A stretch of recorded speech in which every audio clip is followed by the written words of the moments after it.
Today at Elms College, we celebrate Founders Day, the day the Sisters of St. Joseph were founded in Le Puy, France in 1650, 370 years ago.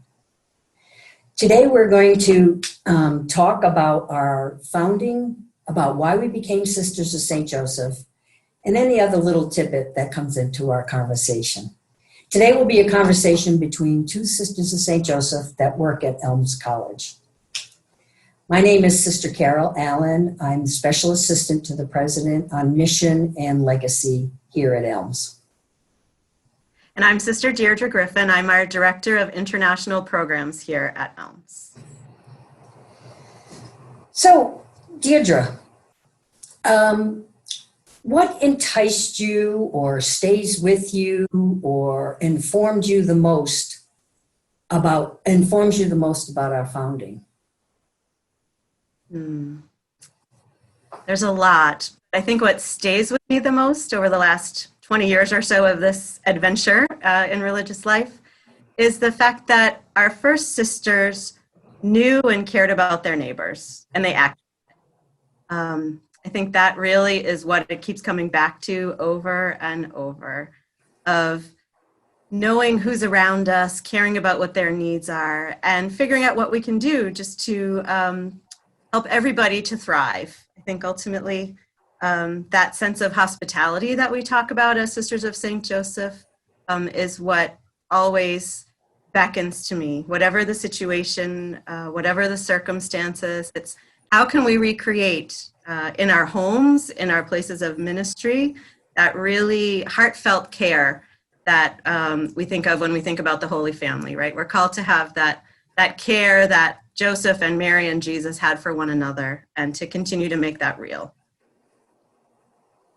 How about for you, Carol? What stays with you or entices you? I love that word. So 6 women, just came together. Maybe they were friends, maybe they weren't. We're not sure exactly what drew them together, but they were drawn to each other. And they looked at what was happening in their city of Le Puy. And they talked about it. And then they tried to come up with solutions to reach out to their, what we call the dear neighbor, informing that charism of uniting neighbor and neighbor and neighbor with God without distinction. And they just were ordinary people doing ordinary tasks and things. And I think that's true today. The Sisters of St. Joseph, we're ordinary women. We don't do extraordinary things on big scale. We do small, extraordinary things every day. We welcome each other, we embrace each other. You know, and I think for you and I, we're very student focused, very student orientated. And for us, we embrace those students. We want them to be the leaders of tomorrow and to be successful today. And I think that we worked really diligently and very hard on that. Yeah. And right, you remind me, it was never just the sisters on their own, right? There were always lots of people around. It took the whole village, literally, right? They circled the village. It was always people from varied vocations, people who were married, people who were single, people who were from various professions and walks of life, of teachers and doctors and shopkeepers.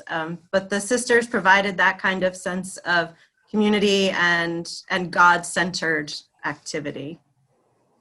Correct. That was the other thing, I think, is that, they centered their day around their prayer. Their prayer informed about what to do. And, we strive to do that today on a regular basis. And so. Yeah.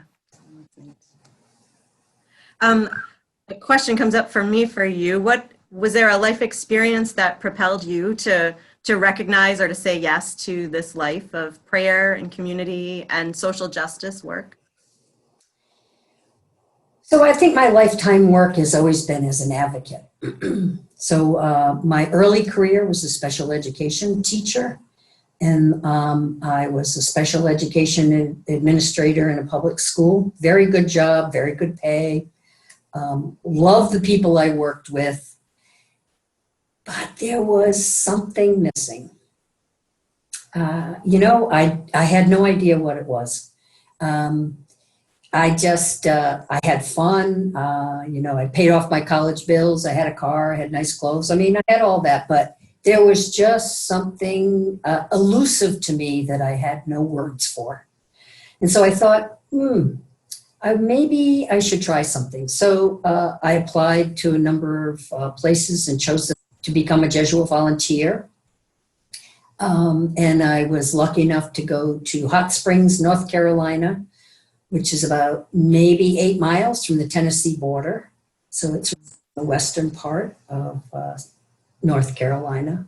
A beautiful, beautiful place. Did something entirely different, did outreach to the elderly, which was a really great experience because I had no experience with elderly people.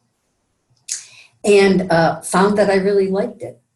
But what was most gratifying was that I lived with people in community who I didn't. We shared a common life, although we had different ministries. And we used prayer as the centering part of our lives to do work.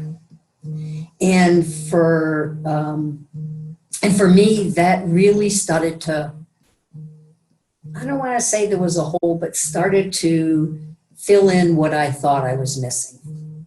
And so from there, I sort of pursued looking at religious life and landed on the Sisters of St. Joseph. And how about you? Was there some life experiences or something that enticed you? Yeah, for sure. And I love, that bridge, right, from the ignition spirituality of a Jesuit volunteer into the spirituality of the Sisters of St. Joseph. They're connected. That, being reflective about your ministry and your ministry informing your life, being contemplatives in action. I think for myself, I was aware when we were reflecting for this conversation that from a very young age, I was aware that I had a relationship with God. And that really was the foundation of later choices. And I used to love going to Mass with my dad. And I just knew in that experience and in the community I grew up in that the communion that we celebrated and consecrated at church was meant to be lived everywhere and with every neighbor and with all of creation. And as I got a little bit older and went to college, I also decided to spend a year as a Jesuit volunteer. And that really was a gift for a lifetime. That experience of living in community, focused on a shared prayer life and doing work for justice. And that was really my first experience of working with folks who were immigrants outside of my own family. So growing up in a first-generation Irish immigrant family and then encountering folks who had immigrated from other places helped me to see the real diversity of opportunity and all the ways that people can come into connection with barriers or hindrances from their flourishing. So I was working with a social service agency in Worcester, but I was in love, so I wasn't looking at religious life. I was getting married, of course. After that experience, which I think really freed me up in a lot of ways, to be more proactive, to be more socially engaged, I realized that if I were to get married, that I wouldn't have the focus on social justice work that I would want to have. And that for me personally, I wouldn't be able to do both of those things at the same time. My sister does both of those things. Lots of my friends do both of those things. But it was a real opportunity to really discern my vocation.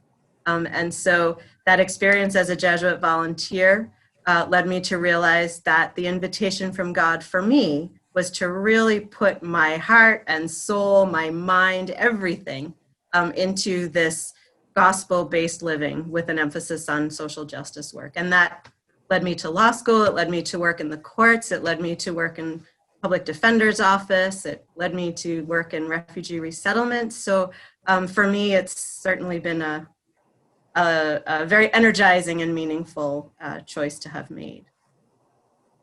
There's no going back, right? Once you've had that taste of it, you just know. being a sister of St. Joseph has afforded me opportunities that I don't think that I would have had if I wasn't a sister. It's opened doors. It's allowed me to explore different avenues of ministry and service to people that I don't think that that I would have provided for myself or allowed myself to venture maybe too far out. I don't know. I have an adventure. We both have adventuresome spirits. And so maybe that's not true, but that's what it sort of feels like, is that, you know, being a sister, it's opened many doors that I don't think that I would have ever walked through. So, yeah. Yeah.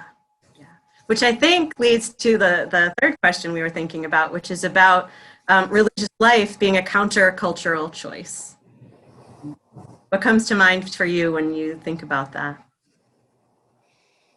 So I'm going to, so 38 years ago, I joined. And so, we didn't have cell phones. I'm not going to go into all the things we didn't have. I thought giving up my car would be hard, and I thought giving up my credit card would be hard. Really, the hardest thing was making phone calls, because you had to pay for them out of this little pittance that they take each month. And so that was sort of the adjustment. But from the get-go, I think, I was 32 years old when I joined, and experienced life. And I was truly looking for something else. And the Sisters of St. Joseph gave me that. So while it feels countercultural, we're not big consumers. We don't have our own bank accounts. We don't have personal credit cards. We don't have the, I can list the don't haves, but let's list the haves, because I think that's really much more important. We have community. I never stand alone. Even in controversy, even in disagreements, we have each other. I have a place to root myself and center myself, and that's in God. I will never comprehend the love that God has and the embrace that God has for each of us.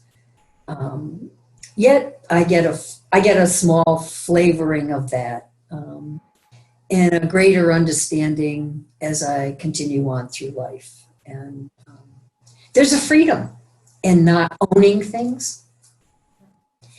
There's a freedom in not having a lot of money to spend. There's invest more in people and each other. The sense of, so we have a religious community, but our community here at Elms is such an outgrowth of who the sisters were and who the sisters still are today.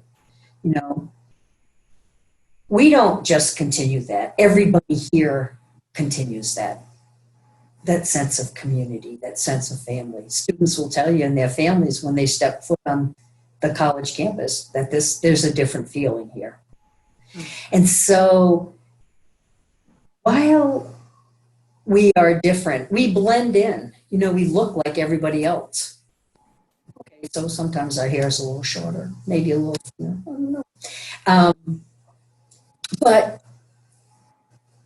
we're one with the people. And to me, that I want to be. It's just, we have chosen this way of life. We just didn't choose to be married or just choose to be single. We chose to be sisters. And like anybody else, this is important, a vocation. It's all our lives we choose vocations or ministries or etc. Yeah. So how about you? That concept of countercultural really took me right back to my 7th grade religion classroom, where I remember hearing for the first time that Catholicism is intended to be countercultural. And I have such a fuller sense of what that means today. That sense of sacramentality in our faith tradition is really key for me, that literally every person, every aspect of creation is infused by God with life. And to be able to tend that life, nurture that life, challenge the factors and the systems that limit people from living that life to the fullest, is part of the counterculture of our call, because I am freed up to do that. I also find that for me, living that relationship with God that was there from my childhood, I can still remember that feeling of, quite frankly, sitting in a tree outside my house with my little Irish whistle, and that sense of connection and oneness. That living as a sister of St. Joseph is what best empowers me to be my fullest self. I am actually by nature quite shy. I attribute any courage that I have today of speaking publicly or of advocating to my experiences as a Jesuit volunteer and as a sister of St. Joseph, that when that sense of communion and care for the dear neighbor is my motivation, I can do anything. I have no fear. I have no qualms. I have a freedom and a humility because of that confidence that I can show up and be present. And especially today, I think that willingness to be free enough to show up and figure out how to be in right relationship with each other is more needed than ever. And I, of course, also turn to our maxims a lot when I get, eager to understand, okay, God, what is this dynamic about? Because I really want to try to make sure that it's you that's motivating this and not my ego or my fears, And I always end back at Maxim 60, which is about, live out your life, with this sense of peace in your heart, and whatever work that needs to happen to make that the case, then that's what you need to do. And so there's a sense of generosity and a sense of courage that's called forward in me all the time when I really can, through our prayer and our communal life, really focus on staying centered in God's love, so that it's God's love that's coming out through me and through us as a community. And I experience that at Elms every day. People may not use that language, but again, that awareness that, yes, the sisters kind of help hold the space for the reflective and the spirit-filled dimension of what we're about. It's every aspect of the Elms community, every role that everyone has, whether it's a student or a staff member or a professor or someone who works in the custodial staff. Everybody sees one another, acknowledges one another, really strives to support one another in becoming that fullness of God's love that they're meant to be. And that is, it's countercultural. You couldn't do that if your only interest was in yourself. You have to be focused on the whole community for that to be able to happen. Well, thank you for joining us for this Founders Day recognition, and we hope that you will continue to celebrate with us as we go forward here at the Elms and in the world and globally. So thank you again.